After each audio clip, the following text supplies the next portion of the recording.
बिस्मिल्लाहिर्रहमानिर्रहीम। इलामा Iqbal open university, किताब English, matric, code है 221। आज हम इसका यूनिट नंबर 3 करेंगे। 2 के लेक्चर कंप्लीट हो चुके हुए हैं। नंबर 3 जो यूनिट है उसका नेम है टॉकिंग अबाउट एनवायरनमेंट। एनवायरनमेंट के मतलब बातचीत। तो इसका पार्ट ए है। पार्ट ए क्या है? Talking about environment. हम माहौल के मतलब बात करते हैं, जैसा कि यहाँ से लेके यहाँ तक सारा माहौल की एक तरह की डेफिनेशन दी हुई है कि माहौल क्या होता है और पोल्यूशन क्या होती है, हमारा इन्वायरमेंट किस तरह ख़राब होता है, क्या चीज़ होती है जो ख़राब करती है, जैसे कि एयर पोल्यूशन हमारे माहौल को ख़राब करती है, या फिर गंदा धुआं या फिर डस्ट हमारे माहौल को ख़राब करती है, या फिर गारबेज कूड़ा क्रिकेट हमारे माहौल को ख़राब करती है। सारी उसने एक डिटेल आपको बताई हुई है। काम की चीज़ ये है कि आपके पास एक रिकॉर्डिंग आ गई है। रिकॉर्डिंग नंबर यहाँ पे 5 है इस किताब की। मिसिज़ वसीम है, एक टीचर है, और यहाँ पे स्टूडेंट के साथ बातचीत हो रही है कि हमारा जो माहौल है ना, स्पेशली पाकिस्तान का, कहा जाता है कि पाकिस्तान एक डेवलपिंग कंट्री है, लेकिन ऐसी बात नहीं है। यहाँ पे जो पोल्यूशन की वजूहात है ना, वो इतनी काबिल फ़िक्र है कि आप सुन के हैरान रहेंगे। इसी तरीके से स्टूडेंट 1 सवाल पूछता है, मिस वसीम जो है वो जवाब देती है। स्टूडेंट 2 सवाल पूछता है, स्टूडेंट 3 भी बात करता है और स्टूडेंट 4 भी बात करता है। तो आपने इसको रीड करना है। रीड करने के बाद आपने आना है एक्सरसाइज नंबर 1 की तरफ। यहाँ पे क्या होगा कि कुछ एक्सरसाइज ऐसी होती हैं जिनका सोल्यूशन वो बाकायदा दे देता है, लेकिन कुछ ऐसी होती है जिनका नहीं होता, वो हमें खुद हल करना पड़ती हैं। तो अगर एग्ज़ाम में आपको इस तरह का कोई एक डायलॉग आता है, डायलॉग करने के सुनने के बाद या फिर देखने के बाद या पढ़ने के बाद आपको कहा जाता है कि after listening to Mrs Waseem talk, आपने मिसिज़ वसीम की बातें सुनी, उसके बाद can you now answer the following question, क्या आप इन सवालों का जवाब दे सकते हैं? ये आप उसने आपसे पूछ लिया, ऐसे एग्जाम में आपसे पूछा जाएगा। लेकिन आपके लिए मैं आसानी पैदा करूं, इस सवाल के जवाब ने उसने खुद पीछे दे दिए हुए। जैसे कि हम देखेंगे पीछे, यूनिट नंबर 3 पे आते हैं। ये है यूनिट नंबर 3। इसका पहले सवाल का जवाब, दूसरे का और तीसरे का चौथे का जवाब दे दिया हुआ है। तो यहाँ हमारी जो है ना सोल्यूशन मुकम्मल तौर पे 1 का हल शुदा में मिल गया। इसलिए मैं यहाँ पे आपको सिर्फ इतना गाइड करूँगा, इसका जवाब आपको पीछे मिलेगा। आगे आते हैं, रिकॉर्डिंग नंबर है 6। यहाँ पे दोबारा से तारिक मसूद बंदे का नाम है, वो कुछ बताता है हमें। बताता क्या है कि यहाँ पे देखें जी, मैंने कुछ अंडरलाइन किया हुआ है। Millennium means the year 200 and the, ये पूरा पैरा आपने रीड करना है। रीड करने के बाद वो कहता है नंबर 2 वाली एक्सरसाइज है। क्योंकि मैं आपका टाइम बचा रहा हूँ इसलिए आप खुद रीड करें। मैं रीड करूँगा तो मेरा करना हो जाएगा, अगर आप करेंगे तो आपका रीड करना ज़्यादा बेहतर होगा। तो नंबर 2 एक्सरसाइज कहता है, जिन बच्चों ने ये पैरा रीड किया, रीड करने के बाद वो इस पर आएंगे कि do you remember the definition of the following words from the recording text 6, right their definition. कहता है कि आपको 3 नीचे वर्ड दिए हुए हैं, जैसे कि सबसे पहले है मिलेनियम है, और नंबर 2 है इमिट है, नंबर 3 है सोलर एनर्जी है।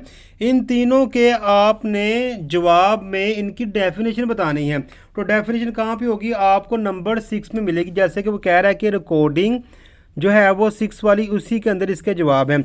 जैसा कि नंबर 1 में मैंने जवाब लगाया है कि मिलेनियम मीन्स दी ईयर 2000।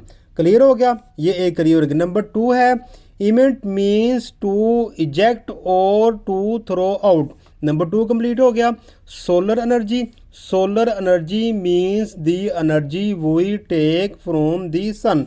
तो जी तीसरी भी कंप्लीट होगी। एक्सरसाइज नंबर 2 भी कंप्लीट होगी। इस सब को आपने रीड करना है। इसको रीड करेंगे तो आपको काफ़ी नॉलेज गेन होगा। आते हैं एक्सरसाइज नंबर 3 की तरफ। नंबर 3 जो एक्सरसाइज है वो कहता है कि नाउ राइट द डेफिनेशन। आप ना डेफिनेशन लिखें फॉलोइंग वर्ड्स, जो आपको कुछ वर्ड्स दे दिए हुए हैं। इसके अलावा आपने कहता है कि consult a dictionary to help you write their definition. आप इसके लिए डिक्शनरी की मदद से भी मदद ले सकते हैं कि भाई आपने किस तरह इसकी डेफिनेशन करनी है। इसका जवाब पीछे नहीं है, मैं इसकी डेफिनेशन बताता हूँ। सबसे पहले है गार्बेज। जो बच्चे सुन रहे हैं वो इसको सेव करें या फिर लिख लें। गार्बेज मीन वेस्ट और unwanted material that is thrown way और ये इसकी डेफिनेशन होगी। नंबर 2 है ozone layer. The ozone layer is a layer of gas in the atmosphere that protects the earth from the sun harmful ultraviolet rays. Number 3 है green house effect. The green house effect is the process by which gases in the atmosphere trap the sun heat and keep the earth warm. Number 4 पे है global warming. Global warming is the gradually increase in the earth average temperature due to pollution and green house gases. आगे हम करेंगे environment हार्स्ट। An environment हार्स्ट is anything that can harm the environment और living things. ये definition मैंने आपको पढ़ के बता दी है। आगे हम आते हैं नंबर 4 की तरफ। नंबर 4 एक्सरसाइज है कि we hope that by now you have understood that pollution means. मेरा ख्याल है यहाँ हमें यकीन है कि आपको पोल्यूशन की मीनिंग समझ आ चुकी होंगे। Here is a circle with the word pollution in it. आपको एक सर्कल दिया हुआ है जिसके अंदर पोल्यूशन का लफ्ज़ लिखा हुआ है। Let us see if you are able to add more words around this circle. आप ऐसा करें, इसको देखें और इसके जो सर्कल है ना इसके गिर्द और आप अल्फाज लिखें when you think of pollution, जिसके मतलब है कि आपको पता है कि इसकी वजह से पोल्यूशन होती है। जैसे कि यहाँ पर उसने एक हिंट दिया होगा नॉइस, तो क्या बन गया नॉइस पोल्यूशन। ऐसे आपने लिखना है एयर पोल्यूशन, मेरे ख्याल में यही होगा नंबर 1। नंबर 2 में वाटर पोल्यूशन है। नंबर 3 में लैंड पोल्यूशन है। ये 4 जो है ना मोस्ट इंपॉर्टेंट है। एक उसने खुद दे दिया हुआ है, 3 मैंने खुद लिखे हैं, लेकिन बीच में मज़ीद ऐड करते हैं। स्मोक पोल्यूशन भी होती है, डस्ट पोल्यूशन भी होती है, केमिकल पोल्यूशन भी होती है, गार्बेज पोल्यूशन भी होती है। लो जी मैंने मज़ीद और 3 ऐड कर दी, इतने काफ़ी है। तो 4 नंबर एक्सरसाइज भी हमारी यहाँ पे सोल्व होगी। आज का लेक्चर है यहीं पे ख़त्म होता है। एक नए लेक्चर के साथ बहुत जल्द आपसे मुलाकात होगी। शुक्रिया।